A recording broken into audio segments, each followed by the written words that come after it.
All right, hello everyone. We'll wait a few minutes for more people to join.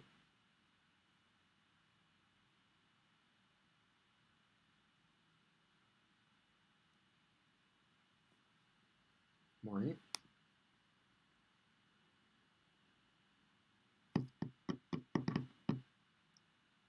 Hello, Spicy Pepper.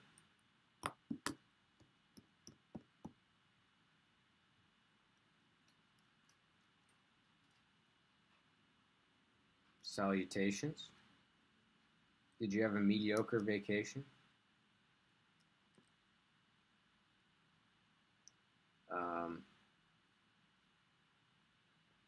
My vacation was pretty good. As I was telling my other classes, I almost forgot my passwords for all my work stuff. So that means it's a good vacation. It means I didn't think about work at all.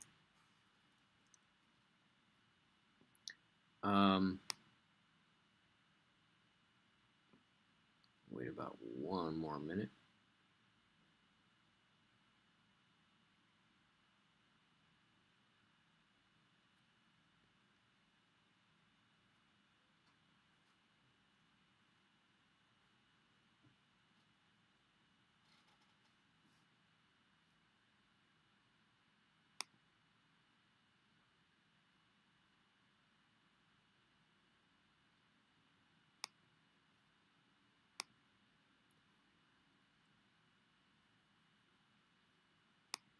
All right, we got 20 people, so I'm going to go ahead and start.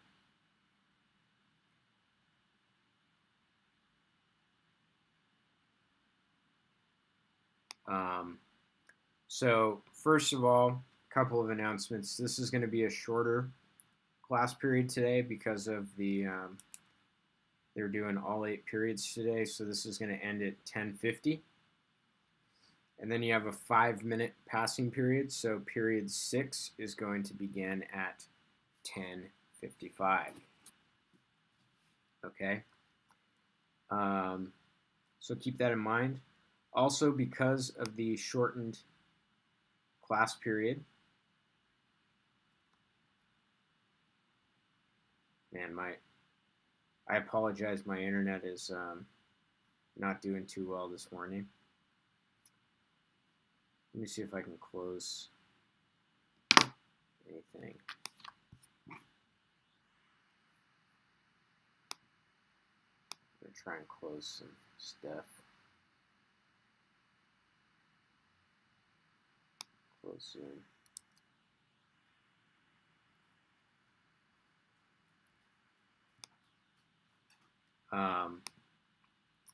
So anyways, because of the shortened class period, we're going to have no Zoom room.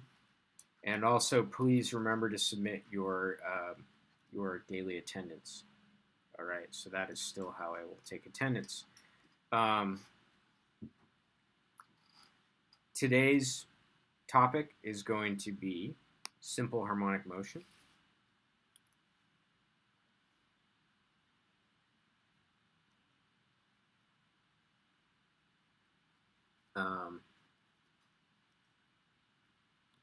Simple harmonic motion. Okay.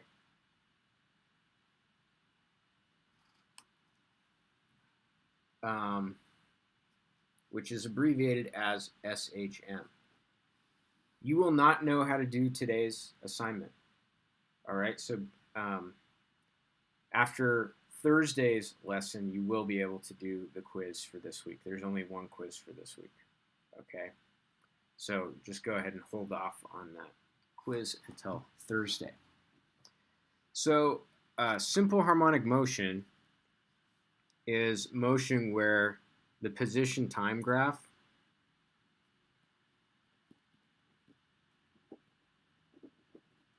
is like a sine or cosine, or somewhere in between. Okay, so obviously a sine starts at 0. A cosine starts at 1.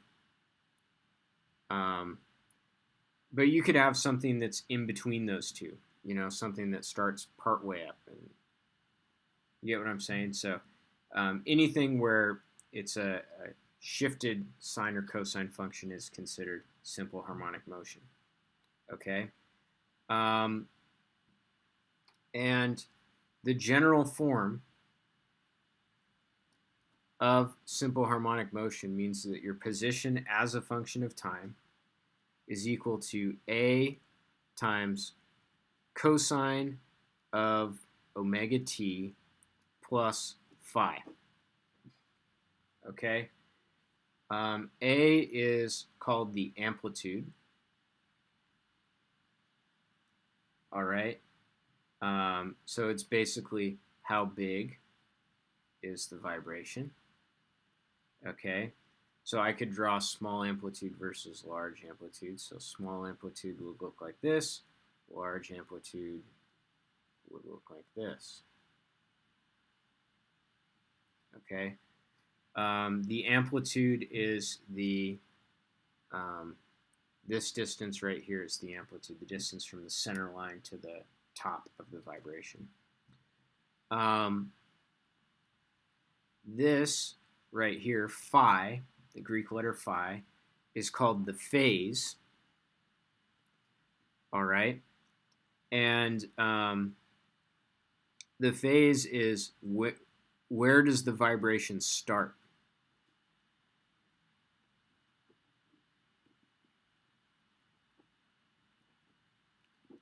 Okay? So for example, if we think about sine, for sine, the vibration starts at x equals 0. For cosine, the vibration starts at x equals amplitude. So the phase is determining where it starts. I don't know if you've ever seen a graph of f of x versus, for example, f of x, minus 2. These graphs are going to be identical, but this one is shifted 2 to the right. All right? So the phase is basically a horizontal shift of the graph. Okay? So if we look at phase, I don't know, maybe this is 1, and then we could shift it. That's a different phase. They're shifted horizontally to each other. Now, an important point about phase and amplitude is that phase and amplitude are what are called initial conditions. It's an initial condition. In other words, we, the experimenter, control the initial conditions directly just by how we decide to vibrate something. Okay, so if I was talking about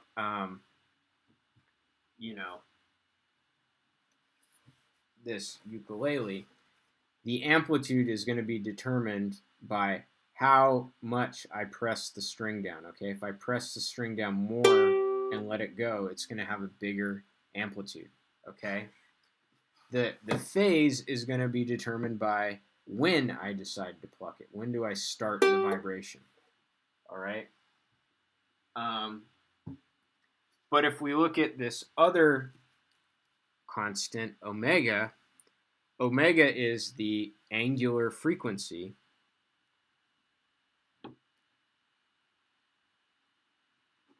Okay. And it is basically how fast, how rapid is the vibration.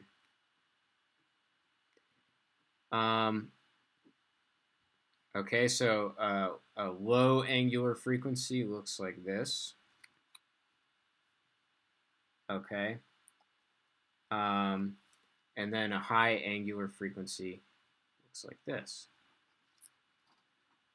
Okay.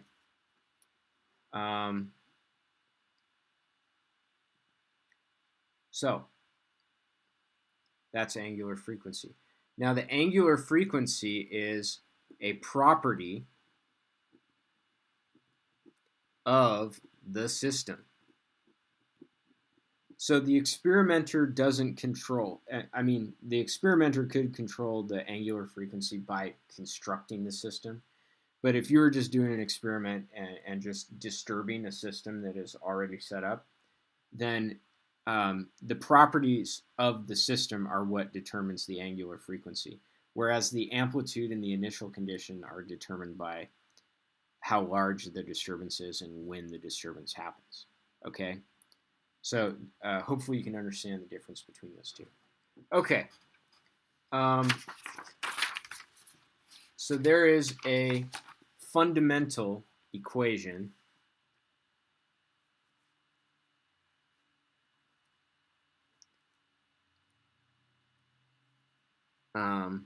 of simple harmonic motion. So whenever you see this equation, you know that the resulting motion will be simple harmonic motion. Okay? So whenever an equation has this form,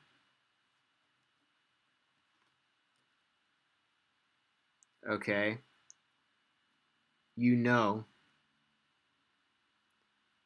it will be SHM, and you know omega.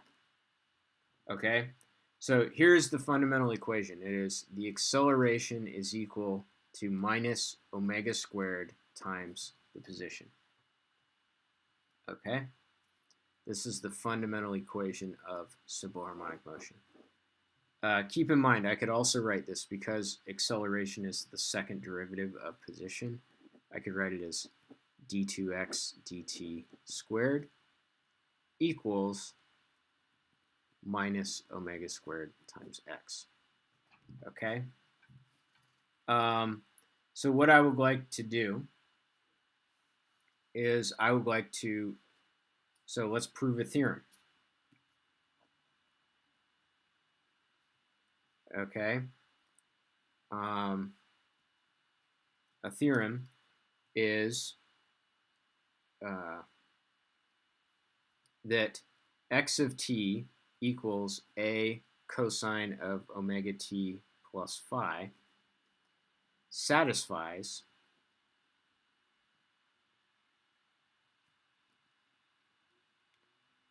the SHM equation. Okay, that's the theorem. So let's prove it. So first of all, we have x of t equals a cosine of omega t plus phi. All right. So let's go ahead and use that to calculate the velocity as a function of time. The velocity as a function of time is going to be the derivative of the position as a function of time. Okay. And so I have to use the chain rule. So I have to take the derivative of the outer function, which is cosine, and then I have to take the derivative of the inner function, which is omega t plus phi, and then I have to multiply those two together. Okay, so the derivative of cosine is negative sine, and the derivative of omega t plus phi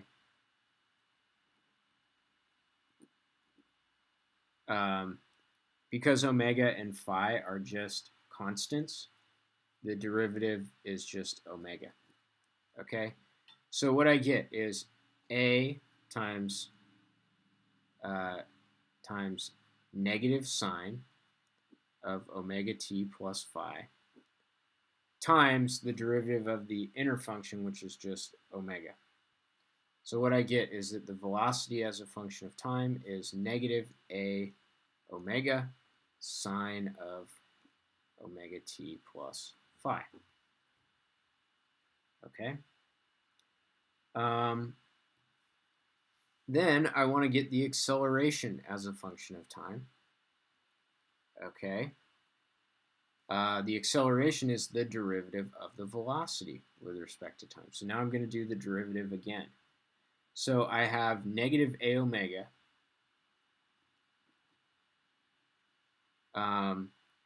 times the derivative of sine, which is cosine. So we have cosine of omega t plus phi, times the derivative of the inner function from the chain rule. So that's going to be times another factor of omega. So you can see that I have minus omega squared times a cosine of omega t plus phi. All right. Now, cosine of omega t plus phi, well, that's just x. So I have minus omega squared times x. So a equals minus omega squared times x. So that's your proof. All right. So basically what we showed is whenever you have this equation, an equation that can be put in this form, okay, you are going to get simple harmonic motion. Okay. So that's pretty cool. I got another theorem for you. Okay. The period of the motion. So period is defined as just like it was in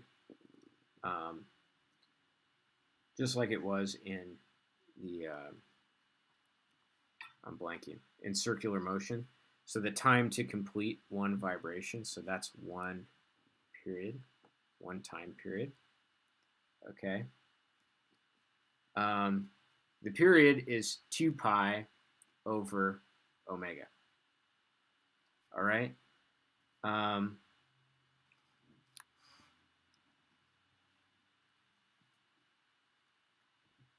right.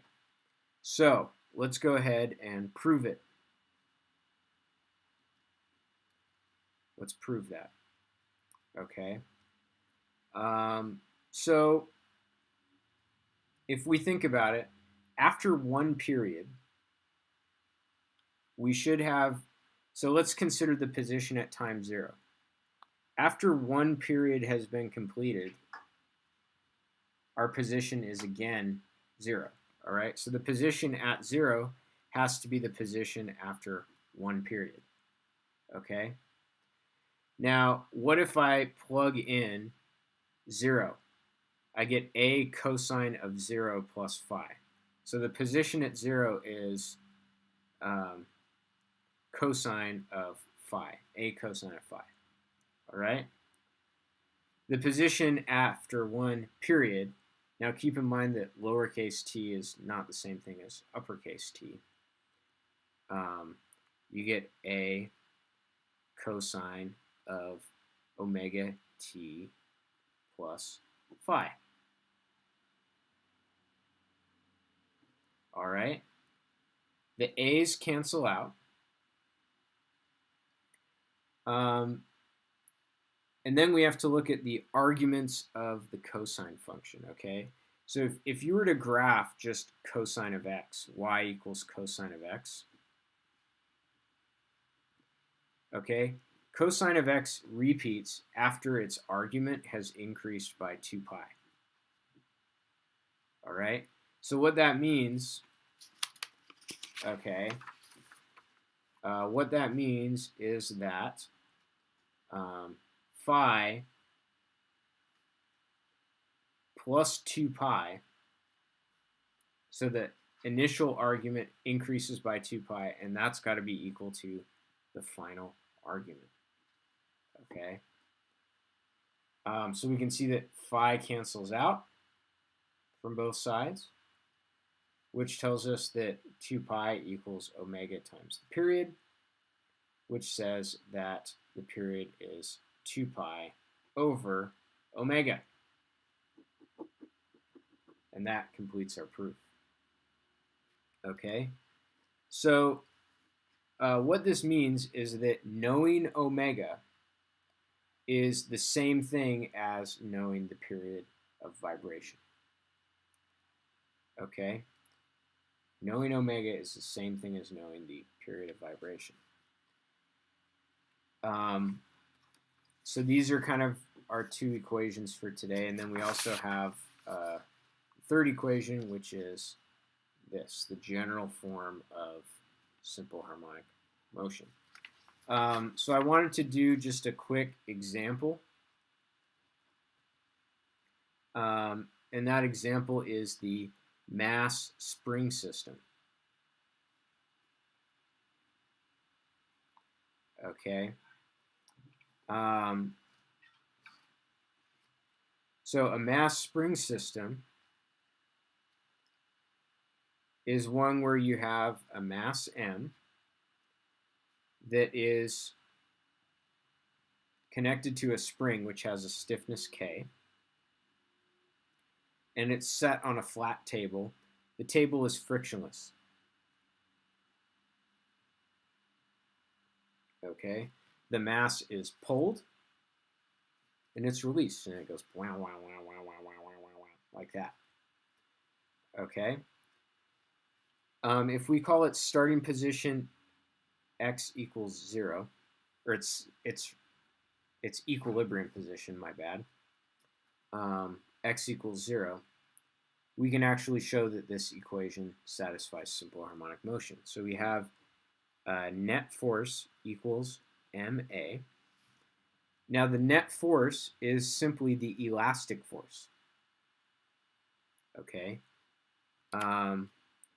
Because normal force and weight force cancel out vertically. So the net force is simply the elastic force, which is given by minus kx. All right.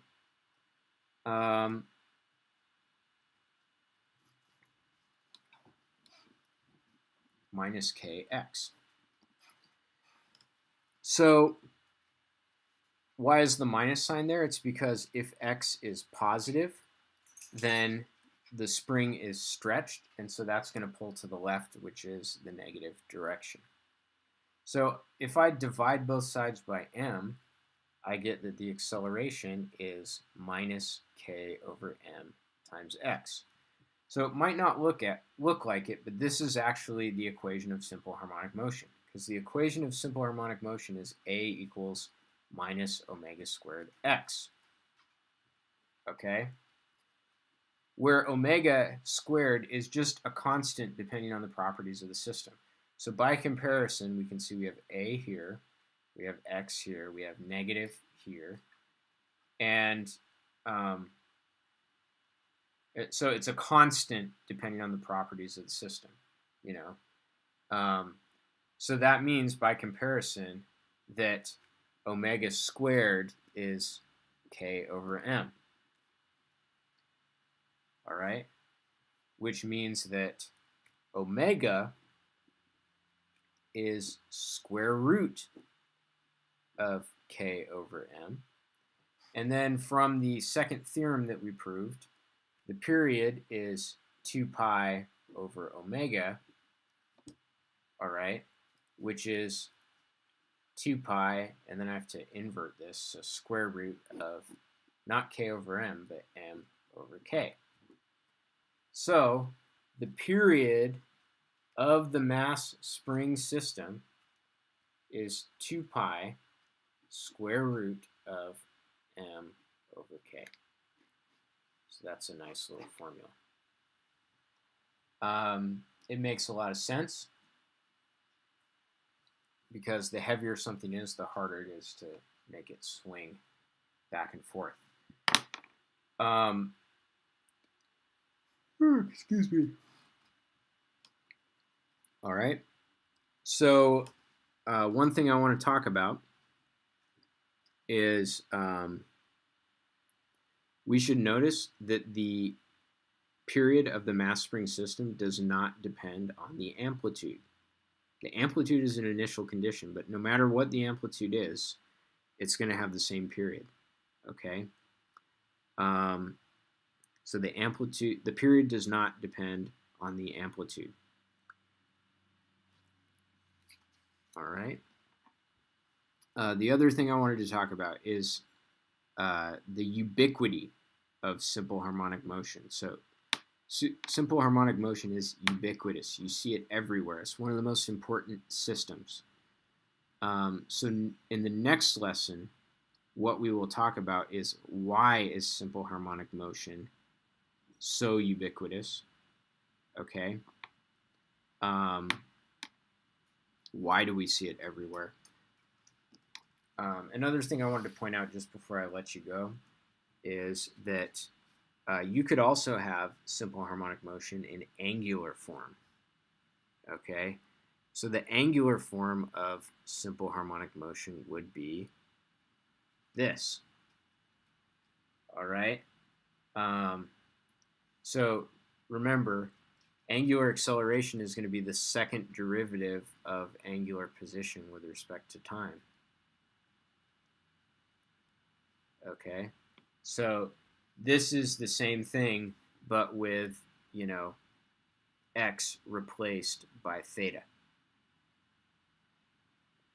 Okay, and because we have angular velocity is denoted by omega, I have replaced omega squared with a capital omega squared, so we would have period is equal to 2 pi over capital omega, just to differentiate it from the lowercase omega. Okay, so another thing that we'll do next time is we will talk about twisting simple harmonic motion. So if you have something that's going, so you can have linear simple harmonic motion where something is going back and forth like this, or you can have twisting simple harmonic motion where something is twisting like this. All right.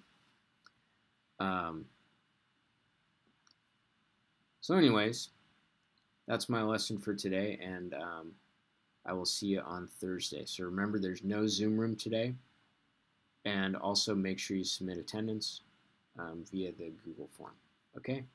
See you Thursday, and welcome back. I'm looking forward to hear about what you guys did